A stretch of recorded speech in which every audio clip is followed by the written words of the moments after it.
eu vou falar sobre o nosso patrocinador oficial, a METS, que trabalha com o desenvolvimento de soluções em EHS e facilitações de aprendizagem para a segurança do trabalho. O portfólio da METS é super completo. Contém treinamentos em company, workshops, palestras personalizadas, além de diagnósticos de cultura de segurança, que permeiam toda a parte estratégica. Então vale a pena você visitar o site da METS e conhecer esse portfólio super completo. Tenho certeza que lá você vai encontrar a solução ideal para alguma necessidade sua do dia a dia. Sejam muito bem-vindas e bem-vindos ao Fala Segura, o podcast que dá voz a quem faz segurança no dia a dia. Eu sou Helena Mazzotti. Eu sou Gisele Pessini. E hoje estamos aqui com uma pessoa que já desde o começo desse podcast queríamos ela com a gente. Dani Paulino, seja muito bem-vinda, Dani. Olá, muito obrigada pelo convite, é um prazer estar aqui com vocês, né? Profissionais que eu admiro tanto e que, assim, eu tenho um carinho e um respeito muito grande. Então, obrigada pelo convite. Obrigada, Dani. Para quem não conhece a Dani, né? Eu acho que a maioria conhece, mas para quem não conhece, a Dani tem mais de 24 anos de experiência em grandes multinacionais, liderando estratégias de saúde, segurança e em operações de alta complexidade. Gente, não é mole, não. E ela é apaixonada por desenvolver culturas organizacionais mais humanas, com foco em segurança psicológica, felicidade no trabalho e bem-estar coletivo. Atualmente atua como gerente corporativa sênior. Dani, a gente dá esse briefing aqui de quem é você, né? Formal, vocês viram que eu até colei aqui. Mas o que a gente quer saber de verdade, que a gente sempre pergunta aqui é: quem é a Dani neste mundão? Ótima pergunta. Bom, a Dani, eu sou filha da Margarete, do Marcos, sou irmã mais velha de 7 irmãos. Então é muito interessante isso, porque minha irmã mais nova, ela tem mais de 10 anos de diferença, né, de mim, e sou tia de 5 crianças, que são minha paixão: Henrique, Miguel, Joaquim, Olívia e Samuel. Então eu diria para vocês que essa é a Dani. Antes de qualquer outra formação, a Dani também é técnica de segurança do trabalho, atuei muitos anos como técnica de segurança e depois engenheira de segurança, enfim. Essa é a Dani. E a Dani hoje em Belém, né? E hoje veio para São Paulo e está aqui com a gente, mudando o clima um pouquinho, saindo do calorzinho para cá. Sim. Ô Dani, o que te levou a enxergar a segurança do trabalho não apenas como uma questão burocrática ou um olhar mais técnico, mas ter essa visão mais ampla de segurança, abordando tantas questões de segurança psicológica, indo para a felicidade, né? Que felicidade tem a ver com isso? O que virou tua chave? Quando que você começou a olhar e ter essa visão mais ampla? Eu comecei a atuar na área de segurança do trabalho, eu tinha 17 anos, né? Super jovem, menina de tudo, aprendendo o que era segurança do trabalho. Eu comecei numa consultoria de segurança. E foi muito interessante esse começo, porque eu comecei a participar de alguns treinamentos de segurança, eu comecei a entender o que era segurança do trabalho, numa abordagem que levava em consideração como a pessoa estava no momento que ia exercer a atividade. Então, isso com 17 anos. Com 18, 19 anos, eu comecei, de fato, a trabalhar dentro da indústria. Então, eu acompanhava, naquela época, nós não tínhamos as normas regulamentadoras da forma como nós temos hoje. Não tinha, por exemplo, NTD3, NTD5. Então, abafa o caso. Assim. Mas, realmente, uma evolução. Né? É uma evolução. A gente está falando de mais de 20 anos atrás. E eu me lembro, assim, de situações de trabalho de alto risco, porque como eu trabalhei sempre em empresas multinacionais, então nós já tínhamos os procedimentos corporativos que definiam algumas formas de trabalho, né? Então, apesar de não ter esse suporte legal aqui no Brasil, as empresas já faziam segurança do trabalho com muita consciência. Mas eu me lembro, por exemplo, de atividades de alto risco, tipo espaço confinado dentro de um reator, né? Em que, apesar de ter todas as medidas de segurança, né, de ventilação, de tudo, eu me preocupava muito com a pessoa que estava fazendo aquela atividade. Então, eu era estagiária super novinha, que nos momentos de pausa da atividade, eu ia conversar com os operadores e perguntava assim: como é que você está se sentindo? Você está bem? Como é que é fazer atividade lá dentro? Né? Então, eu já tinha essas conversas, né, desde muito cedo. e era uma das únicas mulheres na equipe. Tinha outras mulheres também, mas era a minoria, eu acho que era eu e mais duas como estagiárias, técnicos de segurança eram homens, né? Sempre foram pessoas muito preocupadas, né, com o bem-estar do trabalhador. Mas não era uma forma estruturada, assim, que a gente olhava para a ciência, o que a ciência diz, ou eu vou estudar profundamente para entender quais são os passos para desenvolver essas conversas, né? Era o que a gente sentia realmente. Então, desde cedo eu percebi isso, que fazia muita diferença a forma como você abordava as pessoas e mostrava um cuidado e um interesse genuíno mesmo. Porque você sai daquele papel de policial, né, ou de fiscal, que está ali só para ver se a pessoa está usando EPI ou está fazendo atividade de forma segura, e você passa a ser, de fato, alguém que está ali contribuindo e que faz parte do processo também. Porque a segurança e saúde do trabalho são parte integrante do processo, né? Então, desde muito cedo, quando eu ia liberar uma permissão de trabalho, por exemplo, porque teve um momento que eu deixei de ser ali estagiária, depois eu fui efetivada, e eu lembro que uma das primeiras áreas que eu assumi ali como técnica de segurança foi manutenção de uma grande usina têxtil. Então, eu aprendia com as pessoas que faziam o trabalho, né? Então, imagina que eu tinha lá alguns formulários de inspeção, ou tinha auditoria em empresa contratada, e as pessoas conheciam, como de fato conhecem mesmo, né? Isso é uma realidade hoje também, muito mais o trabalho delas do que eu, que ia ali em algum determinado momento para fazer uma visita. Então, essa conversa e esse buscar de forma genuína entender o que está acontecendo, eu acho que trouxe esse olhar diferenciado. Mas teve um momento que eu acho que foi assim, que eu virei a chave realmente, que foi quando eu comecei a assumir a equipe de segurança de saúde de onde eu trabalhava. E aí, depois, eu lembro que na época eu devia ter mais de 18 anos, mais de 15 anos na área de segurança, eu achava que eu já conhecia tudo, né, de saúde, porque eu sempre trabalhei muito próxima da área médica, até porque eu trabalhei muito com higiene ocupacional, então não tem como separar uma coisa da outra, né. Inclusive, onde eu trabalho hoje, higiene ocupacional é um tema de saúde, está debaixo da gerência de saúde das unidades, que eu acho fantástico.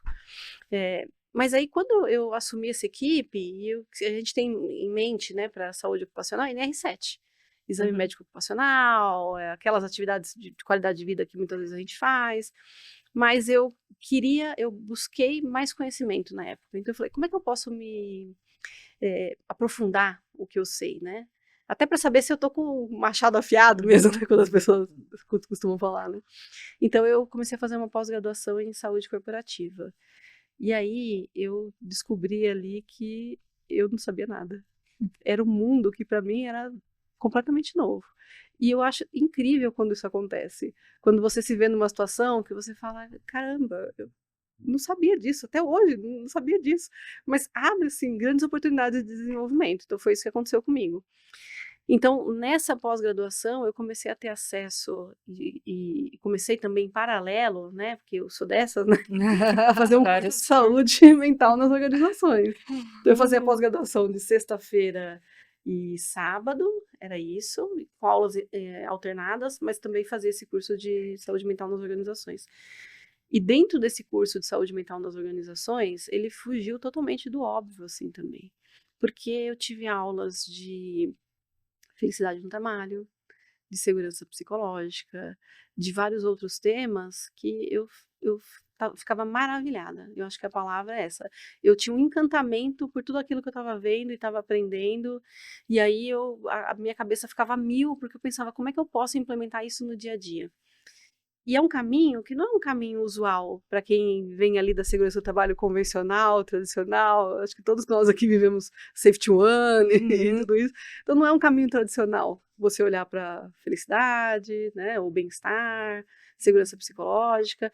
Só que para mim fez todo sentido, porque eu comecei a nomear aquilo que eu sentia, que as pessoas sentiam e que eu não sabia que tinha um nome.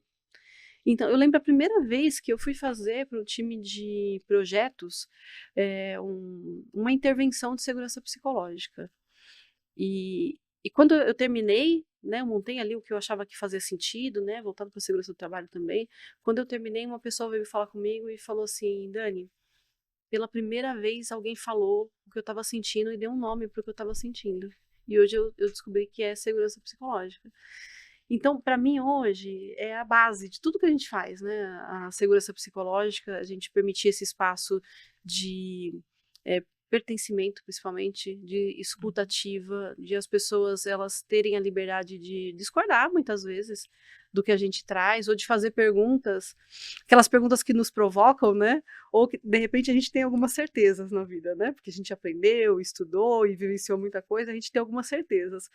E ali, às vezes, numa pergunta que alguém te faz, você passa a questionar aquelas certezas que você tem, né, ou que sempre teve, e o efeito daquilo não é imediato, né? Pelo menos comigo, assim, você sai, você fica pensando e você fala, poxa vida, né? E isso aconteceu numa das aulas de pós-graduação, inclusive.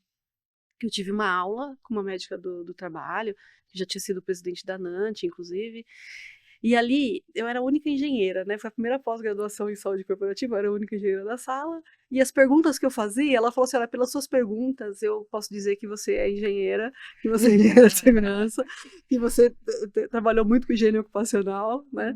E ela ali, sem querer, que ela não fez esforço nenhum, eu passei a enxergar, né, a saúde e a segurança do trabalho também dentro da saúde. Então, isso às vezes até meio polêmico, né, quando a gente fala, porque algumas pessoas falam, mas poxa, são caixinhas separadas, né? E não são. Então, segurança do trabalho, saúde, segurança psicológica, bem-estar ou felicidade, isso tudo faz parte para mim de uma grande engrenagem, né, que é o cuidado genuíno. Então, muitas vezes eu não preciso saber o nome, ou a ciência que está por trás disso. Se eu estiver lá de forma genuína realmente, se eu estiver lá, de fato, querendo aprender com quem faz o trabalho, automaticamente a gente consegue encaixar isso nas estratégias também. Muito bom. E eu te acompanho há muito tempo, né, Dani? Admiro muito o seu trabalho. E eu sempre ficava me perguntando, eu falava, como que ela adivinhou que a NR1 viria com riscos psicossociais? Porque faz muito tempo que você Faz fala muito disso, que você estuda, se aprofunda e traz conhecimento pra Sim. gente, né? Então, assim, foi uma coincidência ou lá atrás, nesses estudos, já se falava um pouco dessas conexões? Teve alguma lógica, assim, conectada com a Sim. NR, talvez, que venha Sim. caminhando? O que você observou Olha, nesse sentido? essa sua pergunta é muito interessante, porque nesse processo de maravilhamento que eu tive, de encantamento, eu não sei se isso acontece com vocês também, mas que você ouve uma coisa e você fala, poxa, eu preciso compartilhar isso com outras pessoas, né? Então era de fato ali durante muitos anos, né? E você tem razão, tem muitos anos que eu venho falando sobre isso. Era essa vontade realmente de falar, poxa, isso é tão legal que eu preciso compartilhar isso com outras pessoas. Faz sentido na segurança. Faz total sentido e não faz parte da formação tradicional. Então, de que forma que a gente pode impactar? Eu lembro que eu trabalhava com uma equipe, dentro de uma equipe, e um dos nossos engenheiros, ele sentava pertinho de mim, né? E aí eu lembro que muitas vezes eu participava das reuniões e eu levava, porque é um trabalho de formiguinha, você começar a trazer esse assunto dentro das empresas, né? Sem romantizar, você mostrar que realmente é importante, é estratégico, é bom para as pessoas, é bom para o negócio, né?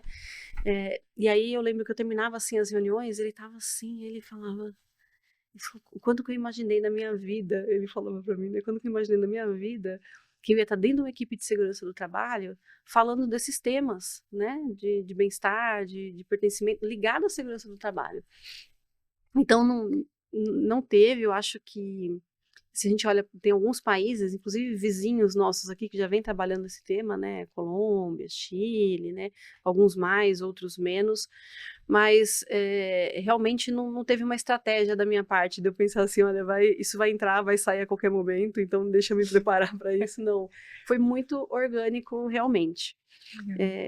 E aí, quando você começa, né, um movimento, se é que eu posso dizer isso, porque, como eu disse para vocês, né, eu sempre trabalhei com pessoas que sempre apoiaram muito, né, bem-estar, saúde, de forma geral, dentro da segurança, inclusive, e eu tive a oportunidade de reportar para o RH, e o RH sempre foi, né, uma área do negócio que olhou também para isso de alguma forma.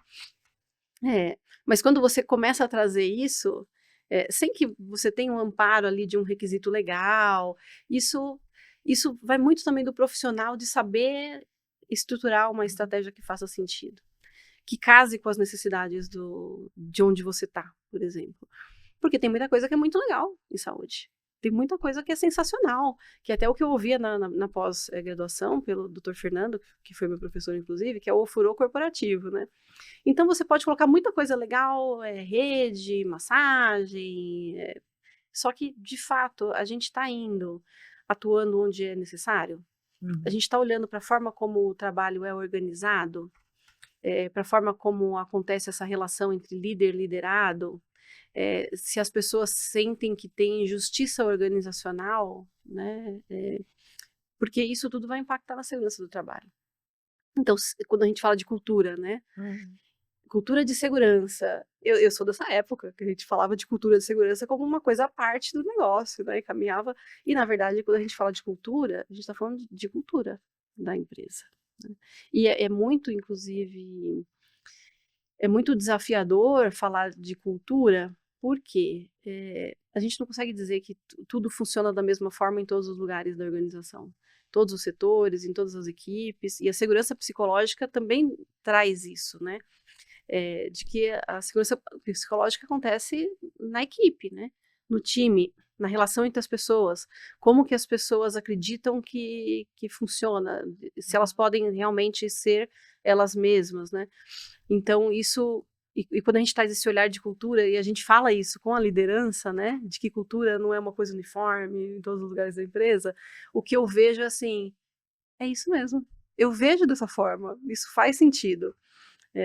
Então, é interessante. É mostrar que Performance. você entende o lado deles também, né? É isso, porque você falou tudo agora também, Gi. Porque senão a gente fica falando uma linguagem que ninguém entende. E eu passei por isso várias vezes na minha carreira, de falar alguma coisa e ter alguém ali do lado sempre traduzindo o que eu estava falando, né?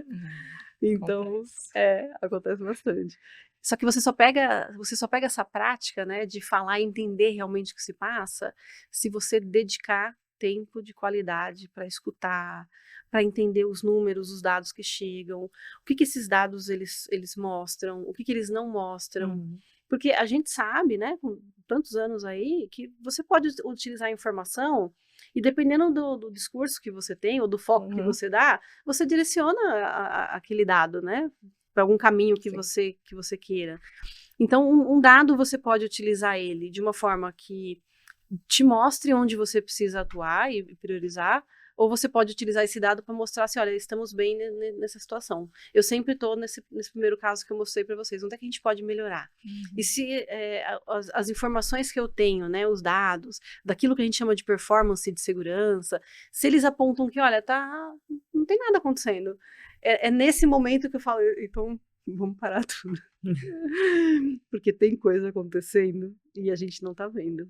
E não está chegando para a gente, porque talvez as pessoas ou não estão se dando o trabalho de reportar, porque entendem que não vai mudar nada, não vai fazer sentido, ou não tem confiança, ou a pessoa está gastando muita energia pensando, se eu reportar essa situação aqui, será que isso não vai se voltar contra mim?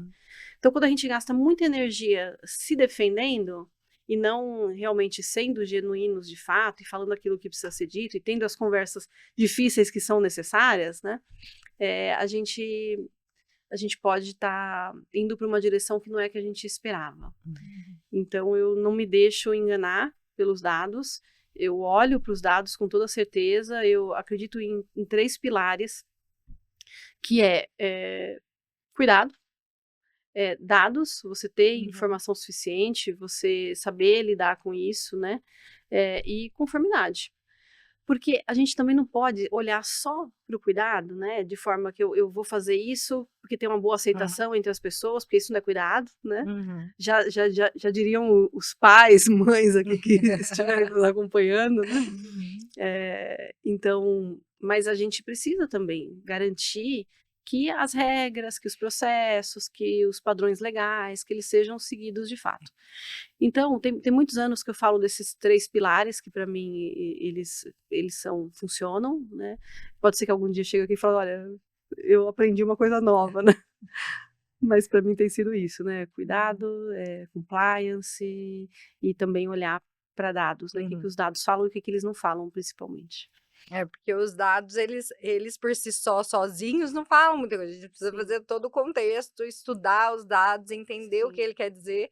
E um pouco do que você trouxe também, né, se tá tudo muito bem ali, né, talvez também não esteja olhando para os dados corretos, né, Sim, precisa ter outros números, outros sim, indicadores ali. sim, Dani, e lá no começo da conversa você falou, né, de transformar aquilo em uma coisa mais estratégica, não adianta eu só sim. fazer uma massagem Uhum, ou, né, dar algumas condições ali de bem-estar que muitas sim, vezes a gente aí me coloca no meio, já fiz isso várias vezes, falar assim: sim, "Ah não, vamos dar massagem para eles, vamos dar intervalo no cafezinho, fazer uma coisa diferente". E às vezes isso fica e confesso que muitas vezes me deixou agoniada também, de tipo assim: sim, "Gente, tá bom, qual que é o propósito disso, né? A gente tem um propósito por trás disso? É só aquele momento? Mas o que que a pessoa precisa?". Como que você vende uhum, porque aí você transformou em estratégia, não é sim, simplesmente entregar um produto ali de bem-estar, mas sim, como que você vende ou você já vendeu essa estratégia de bem-estar e felicidade para os níveis corporativos maiores aí, as altas sim, direções? Porque afinal de contas eles olham dados, né, sim. e números. E aí como que você fez isso e como que você acha que funciona para trazer Sim, falar assim: "Gente, felicidade não é oba-oba, não é só Disney, não é isso, né, tem muita sim, coisa por trás disso". sim. É, eu parto, assim, do princípio que não tem uma coisa certa, isolada, que funciona Uhum, isoladamente, e uma coisa que seja aqui é a chave do sucesso, né. É uma combinação de muitos fatores. Então, essas iniciativas, né, de uma sala de descanso, uhum, de uma massagem, isso tudo tem o seu lugar, e que é um lugar importante também. Mas a gente está falando aí de um nível talvez mais superficial, que é aquele bem-estar momentâneo, a gente não está falando tanto em uhum. profundidade, né. E aí a gente pode falar felicidade, a gente pode falar bem-estar, o que casar melhor, né, para onde você tá. Porque tem empresas que aceitam muito bem, né, esse tema felicidade no trabalho. Tem outras empresas que preferem que a gente vá pela linha de bem-estar. E Uhum. tá tudo bem, na prática não vai diferenciar pra gente como a gente chama isso, né. Mas, eu acredito que uma boa intervenção em saúde, ela vai considerar, né, para saúde e bem-estar, ela vai considerar aquelas ações que são mais, imediatas, com efeito mais imediato, Uhum, e aquelas ações que são mais organizacionais.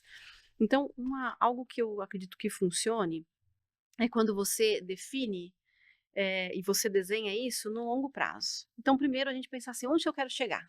E quando espero chegar nesse lugar? E como é que é esse lugar? Como é que eu imagino que é esse lugar para onde eu estou caminhando, né?"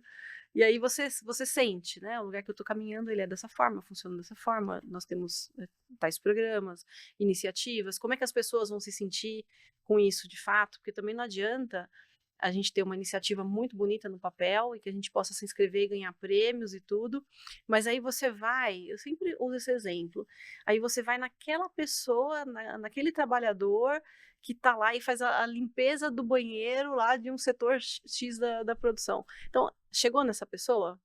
Ou a maioria das pessoas sabem falar sobre o que se trata, né? uhum. E eu vejo ainda esse desafio. Então, para mim sempre foi isso, pensar no longo prazo, como que se parece chegar onde você quer chegar, como é que as pessoas, estão nesse lugar, como é que as lideranças elas estão, o que que elas sabem, como que se comportam. Então, imaginar esse lugar. E aí aí você volta e vai definindo os pequenos passos que você vai dar em direção àquilo. Muitas vezes, você vai ajustando a rota, e é normal que isso aconteça, esse ajuste de rota é esperado, né. Então você vai ajustando a rota, né, mas com o olhar ali onde você vislumbrou o que você espera, que você discutiu com outras pessoas, porque não pode ser só também um desejo da Gi, da Helena, porque aí é um desejo seu, né. E a gente precisa se colocar, quando a gente fala, né, de quem que eu represento quando eu abro minha boca para falar, né. Então não é sobre a gente. E aí você tem aquele sonho que não é um sonho seu só, é um sonho das pessoas que estão ali, um desejo principalmente, né, você define o passo a passo, e aí você começa a atuar. Então, primeiro passo, né, quem quem te apoia? Quem são os seus sponsors para essa iniciativa, né? E aí você leva isso para o nível de tomada de decisão da empresa, né? Então, time executivo, por isso que é bom cultivar esses espaços. Porque você não chega num belo dia e você consegue um momento, né, na agenda dos executivos, e você chega lá propondo um monte de coisa, né, que às vezes você não tem nem lastro, né, para levar e propor, né? Então, as pessoas vão te conhecendo e vão entendendo, né, como é que você trabalha, você vai conhecendo também a empresa, mas aí, enfim, você cultivou esse espaço e você conseguiu ter esse espaço. E aí você leva isso para o time de liderança. Qual que é a estratégia? Você ouve, você ajusta. E aí eu sempre fiz sessões de conscientização com esse time de liderança. Então, qual que é a mensagem? O que é importante que esse time saiba? Por que a gente está fazendo isso? A gente quer melhorar bem-estar, a gente está pensando em alta performance, que não é pecado falar de alta performance também na segurança e na saúde do trabalho, né? Então, a gente está olhando para performance, a gente está pensando em melhorar o clima, né, de trabalho, a gente está olhando para riscos potenciais ligados à saúde mental, a gente está olhando para a imagem da empresa, a gente está olhando para requisito legal. Então, aí você monta isso e leva e conscientiza a alta liderança e ele define como é que a gente vai trabalhar nesse tema. O segundo passo seria a liderança mais intermediária. Então, levar também essa conscientização, discutir, e aí você vai conversando também com as pessoas. Então, porque você até pode começar, por exemplo, com uma sessão de segurança psicológica, e você levar e você ter ali um esforço extremo de você treinar todo mundo, o que é segurança psicológica, o que não é, mas a gente vai atingir o objetivo que a gente quer, que é ter espaços de fala segura, né, para que as pessoas se manifestem ali dessa forma? Ou será que eu preciso identificar aqueles times que eu vou precisar fazer uma intervenção específica? Será que cabe ali um assessment ou não cabe? De que forma que a gente vai conduzir essas conversas desafiadoras? Porque se eu tenho, por exemplo, um problema de confiança numa equipe, como é que a gente fala de confiança? E aí você vê que a gente está falando muito aqui de ações que está aqui de braço dado com o people, né? Com o setor de pessoas, de RH, enfim. Então, é de braço dado que a gente vai, né? E aí, a gente está falando de vulnerabilidade, de ter essas conversas difíceis também. Porque você não constrói confiança se você não passa por esse caminho da vulnerabilidade. E esse caminho da vulnerabilidade não é um caminho gostosinho, né? Porque a gente se expõe, as pessoas, elas trazem ali para a mesa, né? Se você conseguir criar um ambiente seguro o suficiente para isso, as pessoas trazem ali na mesa situações que precisam ser trabalhadas. Muitas vezes entre colegas do próprio time, muitas vezes entre líder e liderado, e você como líder, muitas vezes pode ouvir que a tua equipe te sente ausente. O que você faz com essa informação? Você sai chateado e acha que tudo que você está fazendo está errado? Ou você internaliza isso e fala, tá bom, o que de fato eu posso fazer para que a gente cultive esse ambiente em que as pessoas elas possam se manifestar de verdade, né? Então passa por esse momento que é um momento desafiador e é um momento de a gente olhar para onde dói. Porque senão o que a gente passa a ter um silêncio organizacional que para mim é muito crítico, né? Quando as pessoas de fato elas começam a se calar e cada vez mais se distanciar, e eu não estou só falando aqui de turnover, né, de pessoas deixando as equipes, ou líderes também, porque o líder também não está numa posição muito sensível, né? Mas a gente está falando aqui de desconexão, que é super crítico, né? Principalmente quando a gente fala de saúde mental, de pertencimento.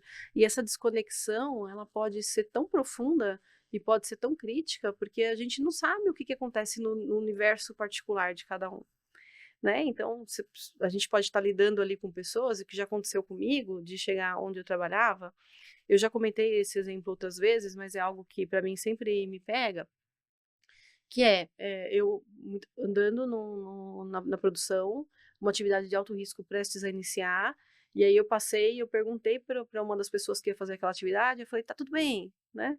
E aí ele falou, não tá tudo bem. Eu falei, opa, não bateu aqui com o meu checklist de resposta. E aí eu perguntei, mas por que não tá tudo bem, né? E aí eu falo que... E aí já começa a brincadeira. o céu ensolarado, acabamos de voltar de feriado, né? E ele falou assim: minha esposa faleceu na sexta-feira, isso era uma quarta-feira. E aí ele olhou para mim assim com os olhos cheios de lágrimas e falou assim: mas não me manda para casa. Ele falou: eu tenho 2 filhos e estar aqui para mim, ele falou, me faz bem e me tira um pouco desse lugar que eu tô. Então, é com isso que a gente está lidando também no dia a dia. Situações que a gente não enxerga e que essa pessoa, ele escolheu falar, ele escolheu compartilhar, mas muitas não conseguem. Dependendo do que a pessoa tá vivenciando, né, as pessoas não compartilham. E a gente não está exigindo ali também que as pessoas, que a gente entre na individualidade de cada um, porque a gente precisa ter muito respeito.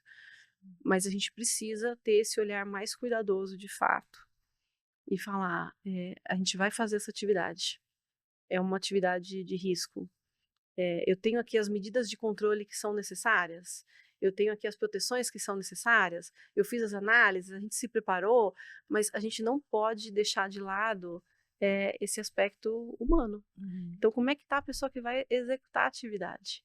E essa pessoa, ela precisa ter a segurança de que está tudo bem dizer que não está bem, né? E a gente tem segurança psicológica suficiente dentro desse time para essa pessoa falar isso? Ela tem confiança nos colegas para chegar e falar assim: eu não consigo fazer isso hoje. Será que a gente pode fazer isso amanhã?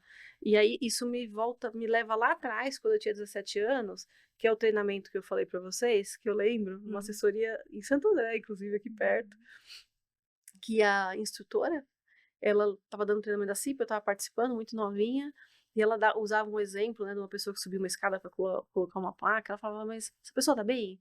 Né? Porque ela pode estar com a cabeça em outro lugar, né? E aí a gente fala: ó, olhos na tarefa, né? Né? Como é que fica isso? As questões que nós vivenciamos na nossa sociedade, elas não ficam da catraca para fora. Então, se tem violência acontecendo, se tem questões de violência urbana ou doméstica também, que seja, porque a gente está hoje falando de home office, a gente tem o trabalho dentro da casa das pessoas. E eu lembro que na pandemia, eu participei de um congresso da Organização Mundial da Saúde, foi? Organização Internacional do Trabalho. E eles já na abertura desse congresso, eles falavam: olha, o que pode estar acontecendo no lar das pessoas que estão trabalhando de casa e que podem estar, inclusive, sendo vítima não só de violência doméstica, mas não só agressão física, né, mas verbal muitas vezes.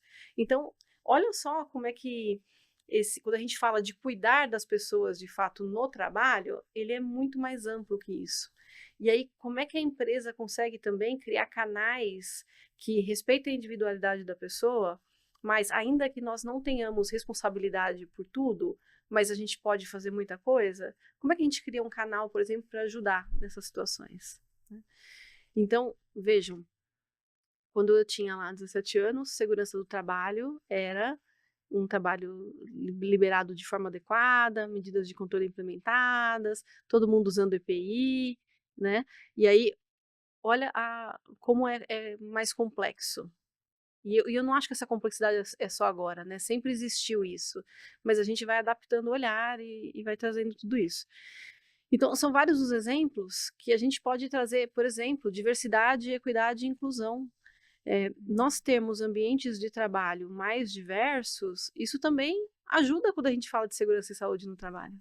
Sim. Porque, mais uma vez, a gente está falando ali de aspectos psicossociais também, a gente está falando de questões que não são do ambiente de trabalho, mas que podem impactar também, e é esse olhar humano, na verdade.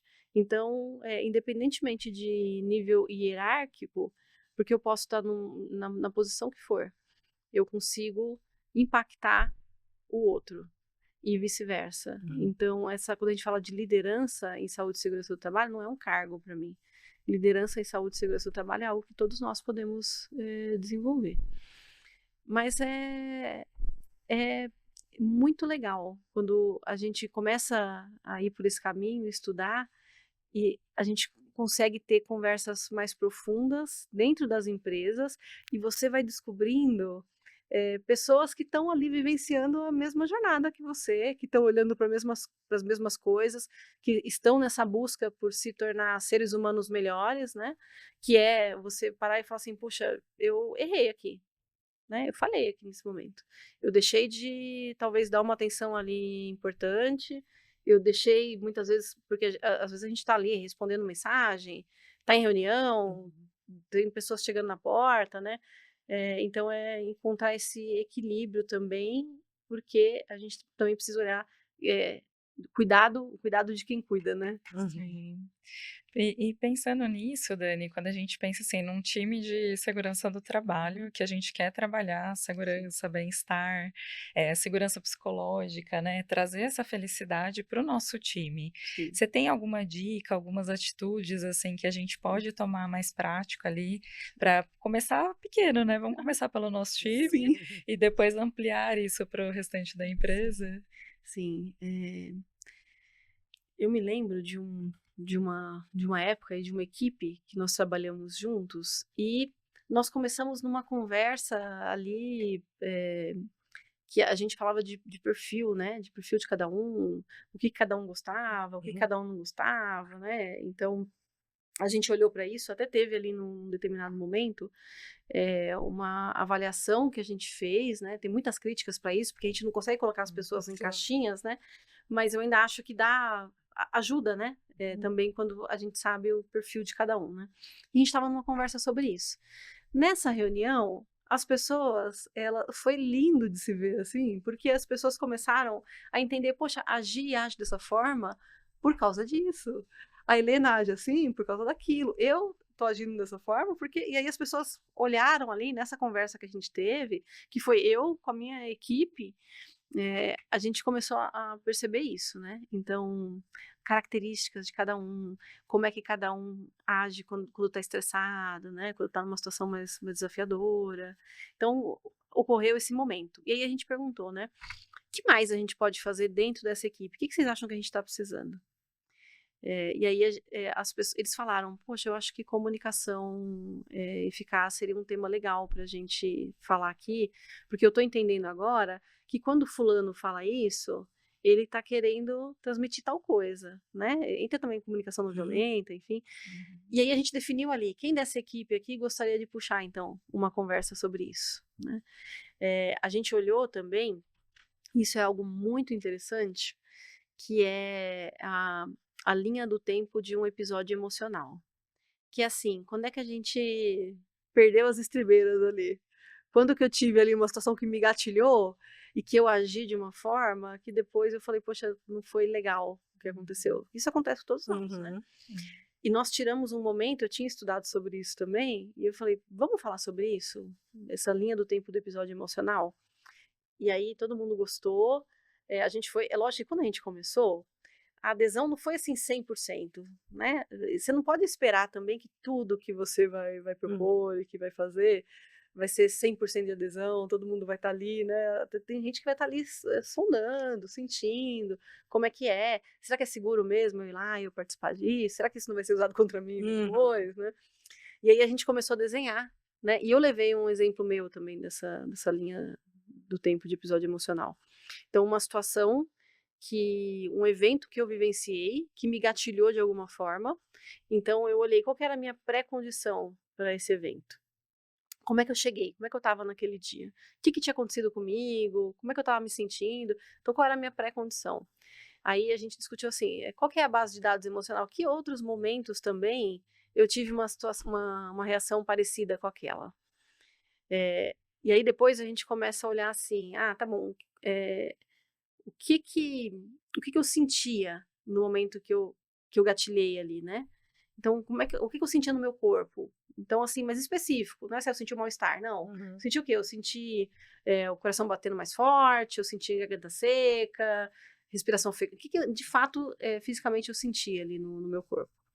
E aí, o que que, como é que, como eu me sentia ali, emocionalmente, psicologicamente, né? Então a gente começar a descrever isso e de fato tentar ser o mais específico possível. E aí qual que foi o resultado? né, disso tudo. Então, o resultado foi negativo, foi positivo, como que foi? Você pode ter algo que você fala, poxa, eu tô descansada, acabei de voltar de férias, ou eu estava tratando um tema, e o resultado também pode ser positivo, né? Mas pegando esse exemplo que eu dividi com o time, né, de uma reação minha que não foi boa. E aí, depois que você entendeu tudo, você olha para trás e fala, poxa, legal, eu agi dessa forma por causa daquilo, então eu já sei que se eu tô com fome, eu vou inventar aqui uma situação. Se eu tô com fome, não tratando um assunto que, de repente, não é meu assunto favorito ali, pode talvez me gatilhar alguma coisa, ou se a pessoa fala de determinada maneira comigo, ou põe à prova meu conhecimento técnico. Então, a gente precisa ir nesse nível de detalhe para entender o que está nos gatilhando. Aí você consegue pensar, o que eu posso fazer de diferente para isso não acontecer? E aí você vai mudando a sua base de dados emocional, e aí você vai passar a reagir de forma diferente. Então, a gente teve essa conversa, a gente discutiu sobre isso, cada um deles fez a sua linha do tempo de episódio emocional também, então foi legal. Então, dentro da nossa equipe, eu acredito que a gente pode ter isso, ter essas conversas sobre segurança psicológica, ter essas conversas sobre gestão das emoções, por exemplo. E aí, se a gente fala assim, poxa, mas eu não tenho todo o conhecimento, talvez, para puxar essa conversa. Eu sempre olhei assim, quem que eu conheço que pode me ajudar com isso? Então, de repente, o meu prestador de serviço, ele de saúde, por exemplo, ele consegue me apoiar nisso? Ou, de repente, eu tenho lá, na empresa que eu trabalho, tem uma pessoa que ele adora estudar felicidade. E ele se dedica, assim, ele faz isso com muito prazer. Então, muitas vezes a gente tem essas pessoas, né, que estão circulando nessas discussões dentro da empresa mesmo. Ou se de repente, poxa, eu quero falar disso, mas eu não conheço ninguém, é a questão de trazer uma consultoria também para isso. Eu já tive situações com a minha equipe em que a gente trouxe consultoria externa para fazer ali uma discussão, um dia de team building para construção de confiança. E aí, minha gente, mais uma vez, construção de confiança, você não entra bonitinho, vê lá meia dúzia de slide, você sai todo mundo confiando em todo mundo, não. Você passa por vulnerabilidade, né? Porque a grande questão ali é a humanidade.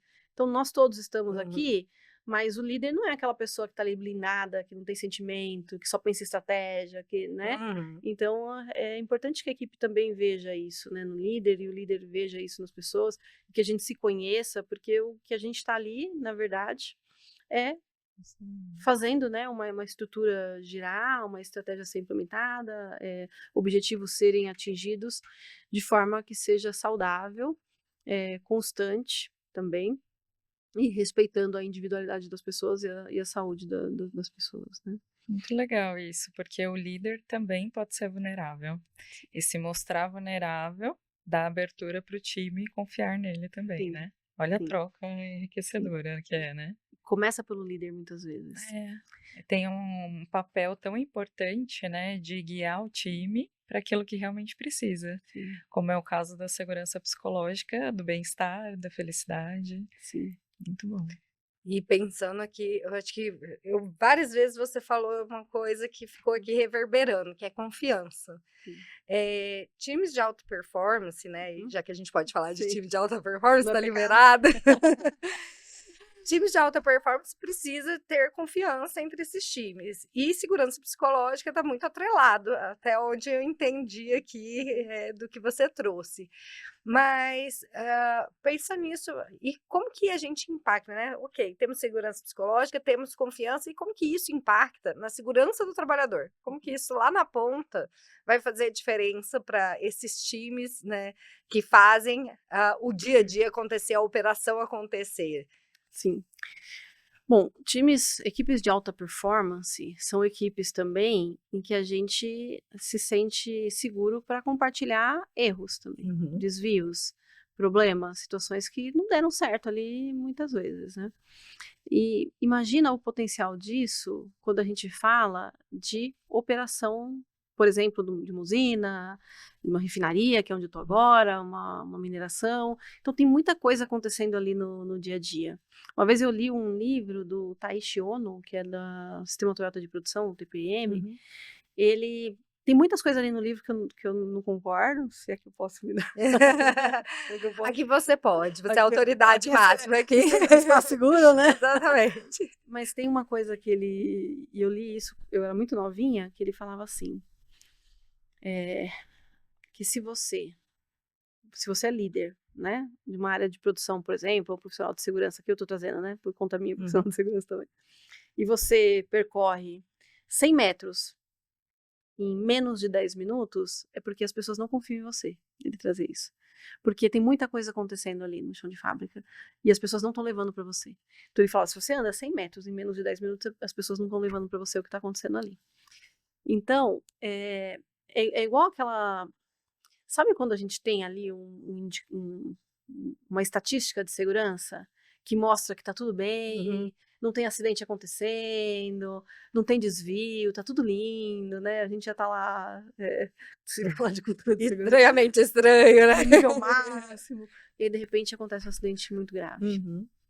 E aí, quando a gente começa a olhar no detalhe, a gente percebe várias vulnerabilidades que não foram percebidas ou que a gente não atuou antes, ou situações em que todo mundo que sabia que tinha algum problema ali acontecendo e ninguém levou. Então, imagina se a gente consegue trabalhar isso dentro dos times, né? Que essas informações elas cheguem realmente, que as pessoas compartilhem o que estão vivenciando, que as pessoas tenham esse olhar cuidadoso, porque time de alta performance também, a gente está falando disso, de uma sensibilidade social também, né? De você perceber que, poxa, tem alguma coisa diferente acontecendo aqui. Então, para a segurança do trabalho, também é muito importante. Agora tem uma coisa, isso precisa ser feito de uma forma estruturada para que a gente consiga retornar para as pessoas também. Porque a gente pede para as pessoas falarem, a gente pede para as pessoas participarem, para trazerem as preocupações, né? Para paralisarem uma atividade se não é segura.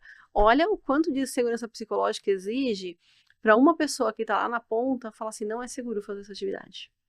E parar o trabalho. Então, assim, escrever uma política linda, um procedimento lindo e falar que as pessoas têm o direito de parar, né, e falar simplesmente para a pessoa, você pode parar a atividade. Já aconteceu comigo de estar no treinamento de segurança, de eu falar assim, olha, aqui você pode parar a sua atividade. Os olhares de todo mundo vai assim pro líder, né? As pessoas vão, quem tá reagindo com isso? Será que eu posso? Então, isso é o que a gente espera quando a gente tem um ambiente psicologicamente seguro e quando a gente pensa de time de alta performance também. Ou também que, imagina, você como profissional de segurança do trabalho, eu lembro de uma situação uma vez que tinha um trabalho que seria realizado numa das empresas que eu trabalhei, envolvendo alta tensão, contato com linha viva. Eu não entendia, não era especialista daquilo, eu sou química, era uma atividade ali envolvendo alta tensão, mas o que eu, na época, fiz foi, eu cheguei para a equipe, uma comissão de trabalho lá gigante para liberar, e aí eu busquei quem eram os especialistas naquela atividade. A gente tinha essa análise de riscos preparada antes, quem foi envolvido, os trabalhadores foram ouvidos, né? Então, e aí eu sinalizei isso, falei, pessoal, primeira vez que eu estou acompanhando essa atividade, então vamos com calma, preciso ver procedimento de trabalho, método operatório, preciso ver as análises que foram feitas, é justamente de você chegar e falar, pessoal, isso aqui está fora da minha expertise, né? Então, vamos discutir isso, porque aí você vai até com mais critério, né? Vamos discutir isso daqui no detalhe? Eu lembro que quando eu tinha lá 18, 19 anos, que eu era estagiária de segurança, chegou para mim uma ficha, um checklist para fazer uma inspeção de segurança no sistema pneumático no setor de manutenção. Eu não sabia o que era.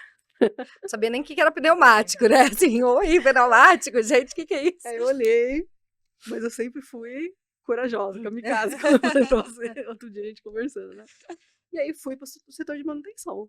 E aí conversei com a pessoa, falei, olha, é o seguinte, tem esse checklist aqui, a gente precisa fazer essa inspeção de segurança, uma exigência da empresa, enfim, vamos conversar sobre esse tema aqui? E aí eu tive uma aula ali de sistema pneumático com esse supervisor de manutenção, que foi uma pessoa incrível, assim. Então, e muitas vezes você tem também alguém para te apadrinhar, né, para estar com você, depende muito, né, da função que você está exercendo, enfim, mas é muito importante você ter essa liberdade de chegar e falar assim, olha, isso aqui está fora da minha área de expertise. Não significa que a gente não vai desenvolver esse conhecimento interno. Ou de equipe, chegar e falar assim, pessoal, aqui nesse nosso grupo a gente não tem expertise para esse assunto aqui. Então, legal. Agora que a gente sabe o que a gente precisa fazer, né, que é buscar apoio especializado, então a gente vai fazer isso. E eu acho que para a mulher também acontece muito isso, né, de ter aquela questão da síndrome de impostora, de ter aquela insegurança de demonstrar a vulnerabilidade de algum tema. Homem também passa por isso, né, mas eu vejo que mulheres têm muito essa questão da síndrome de impostora também. Então, e principalmente se você está numa posição de gerência, numa posição mais de liderança, é principalmente nessas situações que você precisa chamar o corpo técnico junto. Eu sempre fui a pessoa que fui atrás de conhecimento, de me especializar, o que eu estava fazendo, eu sempre quis ir muito a fundo nisso. Tanto que eu morei na Fundacentro praticamente durante muito tempo, né? Senac também, na época, trazia muitos cursos interessantes, né? Então eu sempre fiz isso.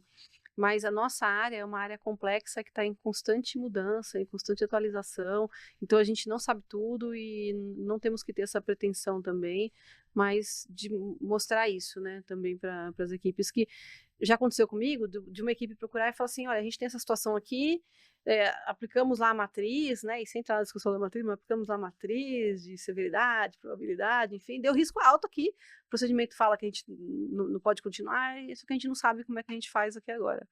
Então, essas situações, para mim, são as situações mais ricas, porque é o momento que a gente consegue realmente aproveitar de fato a expertise de toda a equipe de segurança para apoiar, porque é isso que a gente está nas empresas, para apoiar e para no final a gente produzir de forma segura, né? E aí eu sempre brinco, eu falo assim, a equipe de segurança adora resolver problemas. Porque Ou deveria, né? é o deveria, porque é Porque satisfatório, enquanto né? existe o problema, a gente Sim, continua ali, né, sim. resolvendo.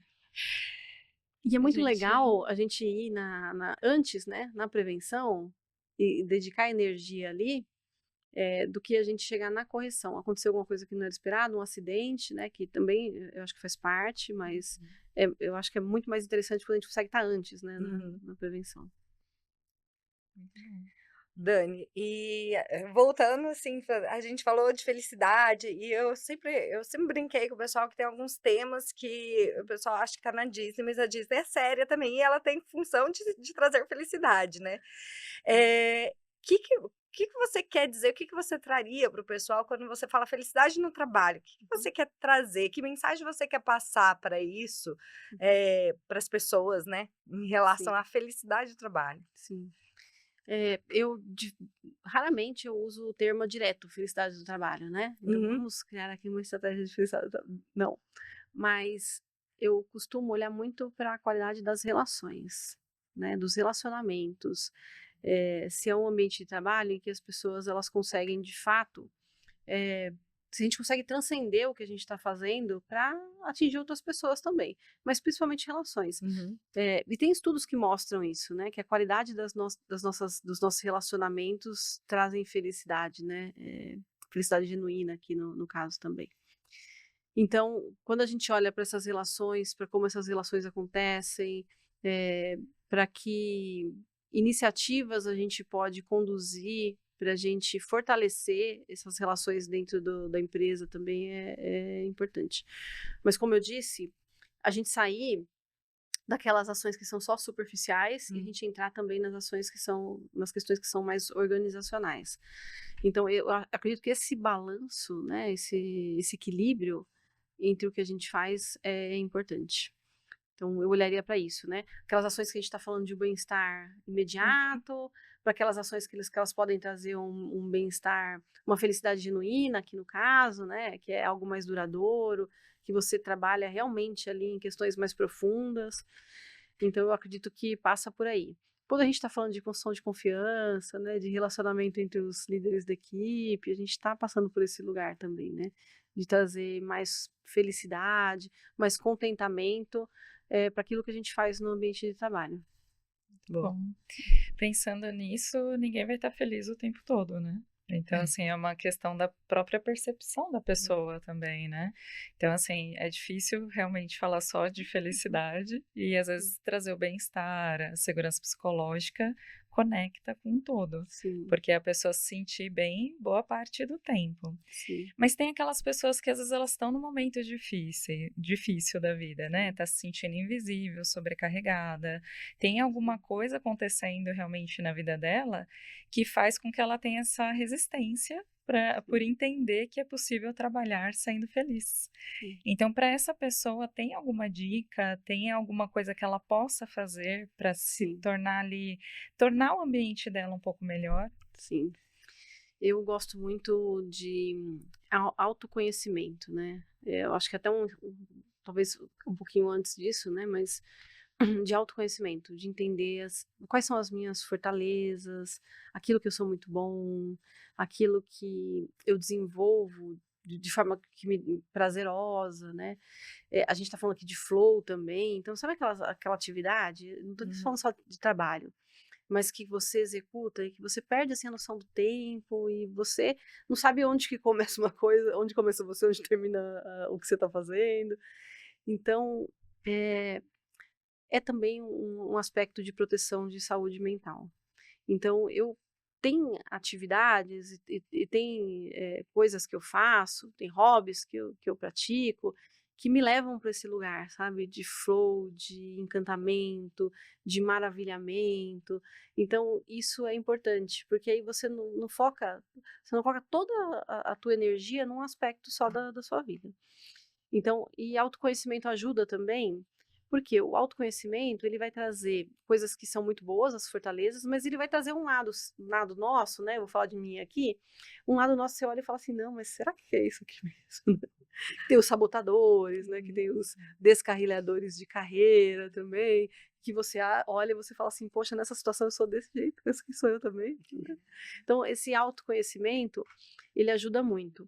Mas algumas estratégias, elas podem ser feitas, como por exemplo, se eu estou numa equipe em que as pessoas não conhecem, né, a minha liderança também não conhece, né, ou não chegou ainda na empresa essas discussões que a gente falou aqui, né, de gestão emocional, de eh, segurança psicológica, de comunicação não violenta. Então a gente pode ir plantando uma sementinha ali também, né? Que é o que a Juliana Bley até fala, né? Que ela fala, sistema principal.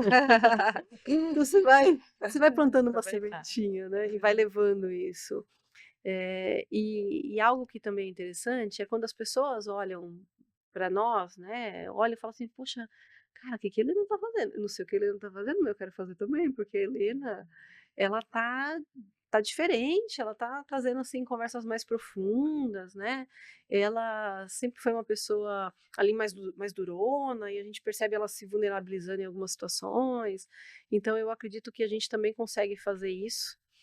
Eh, e outra situação que eu também acho que é muito válido, tem uma riqueza muito grande, é porque a gente muitas vezes coloca tudo na conta do líder, né. Uhum. O líder tem que fazer isso, o líder tem que atingir a meta, o líder tem que desenvolver equipe, o líder tem que, desenvolver segurança psicológica, o líder tem que olhar para a felicidade das pessoas que estão trabalhando com ele, e não tá tudo na conta do líder, não é. A gente está falando de uma equipe. Então, enquanto membro de uma equipe, e eu percebo que a Gi, ela de alguma forma ela está se apagando ali, né, ou ela não está tendo espaço para ela colocar as ideias dela, será que eu não posso chamar a Gi para conversa?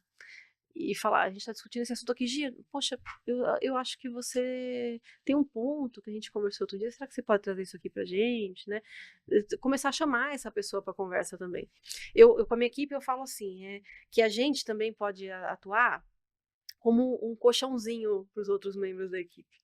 Então eu tô vendo que a Helena vai dar um salto ali, ela tá indo pra uma linha que não vai dar bom, né.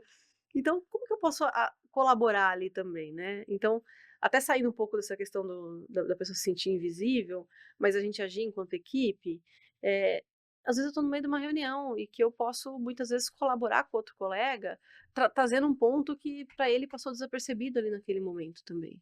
Então, como é que a gente se protege uns aos outros, né? E outra coisa que eu sempre digo, dentro de uma empresa, a gente, não, eu vejo, né, isso acontecendo em alguns lugares, que muitas vezes a gente gasta mais energia dentro da empresa, com os relacionamentos, do que fora em prospectar novos clientes, né, em se proteger da concorrência. Então, muitas vezes as maiores discussões estão dentro da empresa, a gente está gastando mais energia ali. Então, por isso que eu acredito que o relacionamento ele é tão importante, porque ninguém trabalha sozinho, ninguém faz nada sozinho. E aí, se você tem uma empresa em que você está lá inteira e está se sentindo segura para levar os pontos, as dúvidas, e você não está ali para se defender o tempo todo, é um ambiente de trabalho em que a gente consegue florescer. E aí, florescimento, né? Já que eu acabei falando disso aqui agora, né? Tem uma questão também grande de estigma no local de trabalho, que se eu tenho desafios ligados à saúde mental, ou se eu descubro, ou se eu percebo que questões de transtornos mentais, né, comigo, com as pessoas que trabalham com a gente, como é que a gente aceita isso? Como é que a gente lida com isso, né? Então, esse estigma, ele pode ter um impacto muito grande, né? E pode atrasar, inclusive, tratamento de saúde mental em mais de 10 anos, né? Os psicólogos, médicos, psiquiatras já trazem isso tudo, né? Então, a gente saber também, né, e passar por essas discussões, né, e fazer o letramento mesmo, porque a gente não sabe o que a gente sabe, né, o que a gente não sabe, né, e olhar para esse estigma de forma diferente, né, e eliminar o estigma, na verdade, é algo também que tem que estar aí no nosso radar de alguma forma. Por que que eu estou dizendo que tem que estar no nosso radar? Porque muitas de nós estão nas empresas liderando ou lidando com estratégias de saúde, né? Então, como é que a gente se prepara, ou como é que a liderança pode se preparar para lidar, né?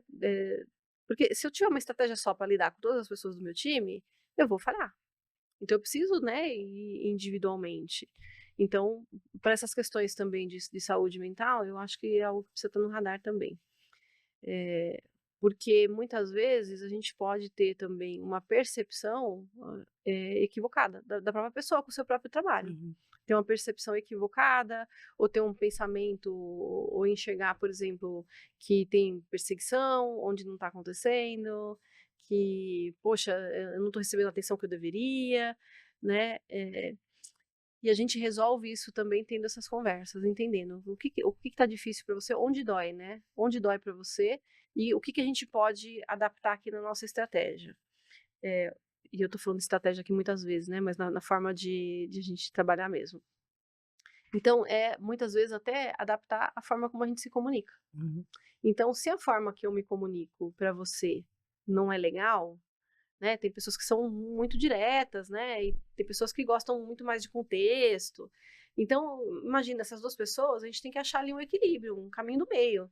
Porque você não vai mudar, né, e nem é esperado que isso aconteça, mudar o jeito das pessoas. Mas como é que essas duas pessoas que são tão diferentes, como é que a gente consegue trabalhar junto de forma saudável, né, de atingir os objetivos da empresa e principalmente para que a gente se sinta valorizado? Então, muitas vezes, essa sensação de que, poxa, eu não estou sendo visto, ou que de repente eu podia ser tratado de uma forma diferente, isso talvez possa ser resolvido de uma forma muito mais simples, com um diálogo franco. Com um diálogo, que é essa questão também da empatia assertiva, né? Que eu me preocupo de fato com você, de verdade, eu me preocupo genuinamente com você, mas a gente também tem o desafio, né? Eu me preocupo, mas eu também desafio. Porque senão a gente vai ficar só numa discussão ali e a gente não vai tirar realmente elementos que nos façam olhar para o futuro e ir adiante. Porque afinal de contas a gente está falando também ali de entrega de resultado. Então, empatia assertiva é um conceito que eu gosto bastante, sabe? Que a gente tem esse equilíbrio entre eu me importo, mas eu também desafio, né?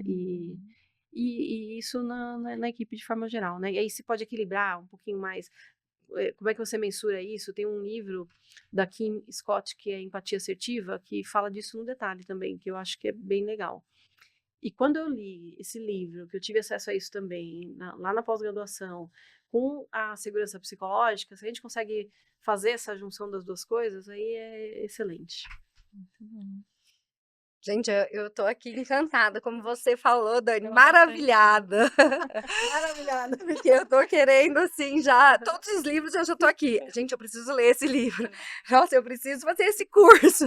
Agora eu entendo que esse é meio kamikaze aí dos cursos, faz um atrás do outro e consegue Sim. compartilhar isso com a gente de uma forma tão fácil, tão encantadora, que a gente podia ficar horas aqui. Olha, eu te agradeço muito. Para mim, é lazer. Para mim é lazer. Muitas pessoas às vezes chegam pra mim e falam assim, poxa, mas você tá fazendo outro curso e tal, mas você precisa equilibrar mais a sua vida pessoal. Eu falo, gente, mas para mim, eu gosto muito disso, né? Isso, assim, me enche de alegria e principalmente quando eu tenho essas oportunidades de troca, de aprender junto, quando eu vejo, poxa, eu preciso me desenvolver nisso aqui, ou isso aqui eu preciso entender melhor, né?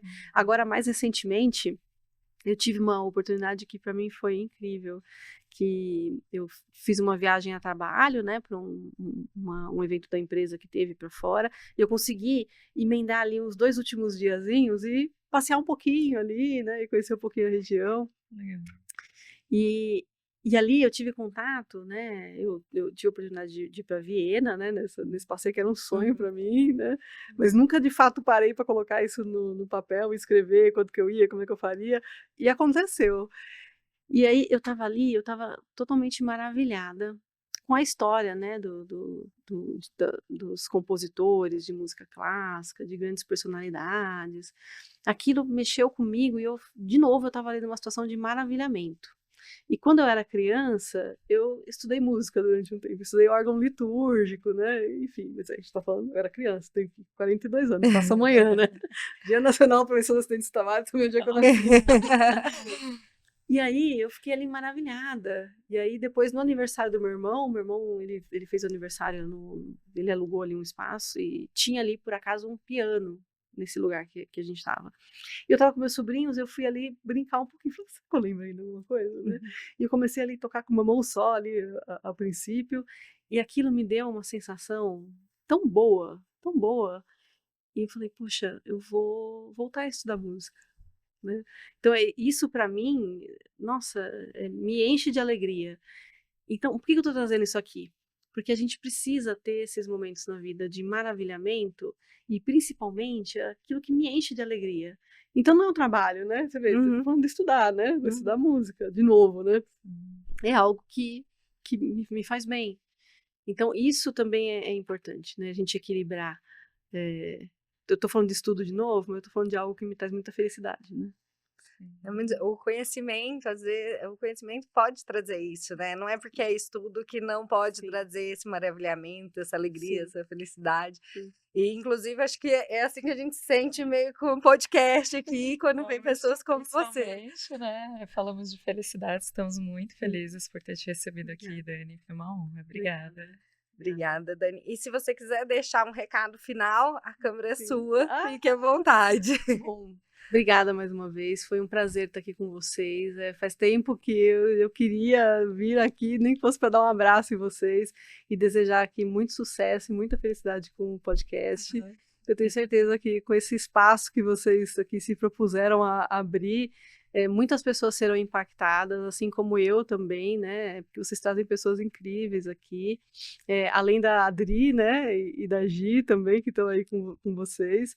Então, assim, eu sou muito grata e muito honrada por ter esse espaço de vir aqui, de poder, de uma forma, por menor que seja, mas de atingir também quem está ouvindo a gente aí do outro lado, né? E de trazer esse lado diferente, talvez, da segurança do trabalho, talvez não muito comum, né? Mas que a gente implementando isso, a gente vai ter cada vez mais sucesso naquilo que a gente quer, que é proteger as pessoas que estão ali com a gente no dia a dia. Maravilhoso. Obrigada. Obrigada, viu? Tchau, pessoal. Até o próximo episódio. Tchau, tchau.